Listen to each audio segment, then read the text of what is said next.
LeBron obviously was injured this year. And game number one didn't look so great for the Lakers. First half didn't look so great for LeBron and the Lakers, but boy, did he turn it on in the second half, and the Lakers get that 2-1 series lead. What percentage do you think LeBron's at in this postseason right now? Yeah, only he knows. I doubt he would ever tell the truth on it. Not great. You really could tell throughout the series so far that he's really been hesitant to try to use that right leg as a leveraging point on the interior. But he did get some adrenaline and some motivation in that third quarter last night, and that's the best that the Lakers have looked really since before LeBron and AD got hurt, and they were number 2 in the West back in January, early February. And that's the thing about the Lakers is this team, their talent is so premium that if they got back to the way they were before they were banged up or even close, they're going to be very potent. And the Chris Paul injury has defanged the Suns to a certain extent, and it's opened the door for the Lakers to use this series as a springboard, and so far that's exactly what they're doing. Anthony Davis was always a wonderful, prodigious talent, but he needed LeBron to help teach him some lessons to get to that next level, and he has been open about that. What do you think was the most important lesson LeBron has taught AD about getting to the greatness level that he's at? This is going to sound a little strange, but basically he just had to tell him to be tough. It sounds like something you'd tell a kid, but that's essentially what LeBron has done. He's like, listen, you're going to get banged around. You're going to have moments where you feel like things aren't going your way. Pick your freaking chin up. He probably said it a lot more graphically than I just put it. And that's the thing about Anthony Davis is, he gets dinged up with little injuries, and he has times where things aren't going his way, and he tends to put his head down and sulk. And LeBron has been, integral in basically putting his foot where and getting AD to go. Because when Anthony Davis is at fully engagement level, even if he's not having, it's happened last night. Anthony Davis was a little dinged up early in the game. It could have gone either way. And instead of sulking like he did in game one in this series where he was awful, he put his head down and ended up putting together a spectacular game. And in the third quarter, which is where the Lakers really started to look like they had traction, it was LeBron and AD just laying waste. And that's the type of play that they had last year when they won the title. Brian Windhorst, ESPN, joining us to talk NBA playoffs today. And then we look across the city at the Los Angeles Clippers. They're in a 2-0 hole right now to the Mavericks going on the road to Dallas. Do you think the first two games were more about Luka's brilliance or something also wrong?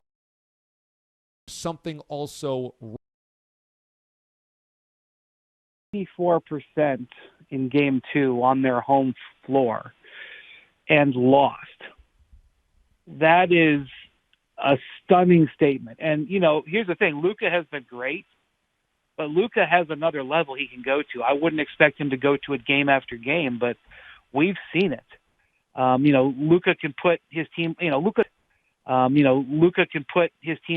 can put up 52 points in a playoff game, and he hasn't even had to do that yet to get up 2-0. And the Clippers' defensive mindset coming in.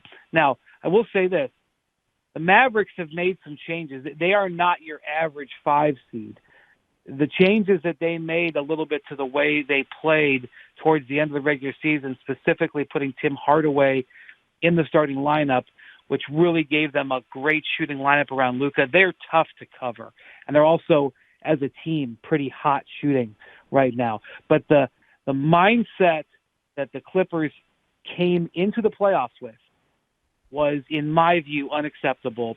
And the mindset that they've come into these playoff games with, in my view, has been unacceptable. Their lethargy on defense, their lack of knowing the type of intensity that you have to bring in a game, game two that was a must-win game. I can't fathom it, and I can't believe it. And there it goes. It goes back to the way this team was put together. They are a spectacular team on paper.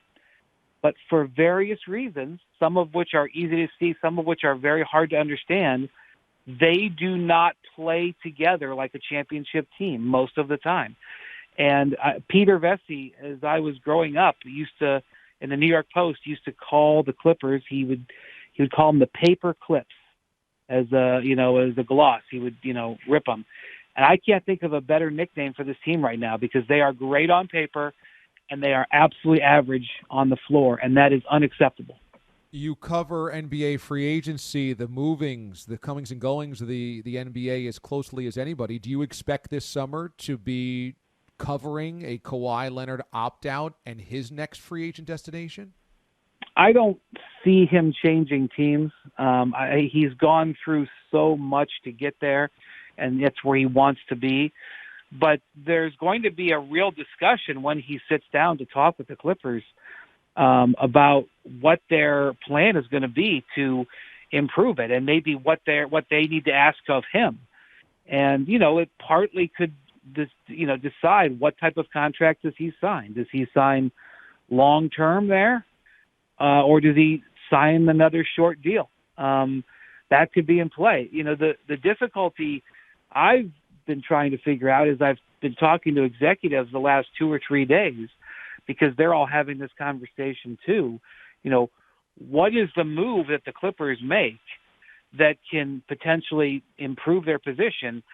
And it's a complicated one. There isn't an easy move. They don't really have a lot of assets, or they have assets, but they don't really have good tradable assets. And so really their best option is to dig in and turn this thing around right now and play like the team that they're capable of. The problem is that how could anybody possibly expect that when they have routinely over the last 2 seasons fallen short of that goal?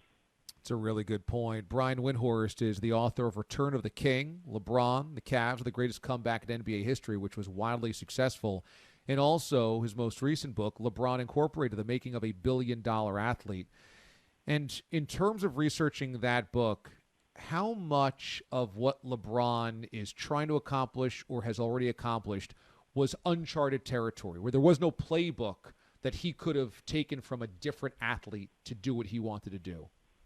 I think he took from a lot of different athletes and a lot of different business people. He was a guy who studied, Jay-Z, Warren Buffett, and Muhammad Ali. These are 3 of the people that he has used as inspiration. That's quite a package. But I think one of the things that LeBron does to this day, and you see it in how he's managing this phase of his career, is he wants to squeeze every last drop out of everything, whether that's getting money in a business deal or whether that's getting potential out of teammates or whether that's getting, rings out of his career. He said it himself. He wants it all. He wants the best deals. He wants the best teammates. He wants the best contracts. He wants to win. And, it doesn't always work. He's had to deal with some frustration, but, here he is. And, you got to realize he's been in the finals 10 times. He's been in the finals, something like 9 of the last 10 years.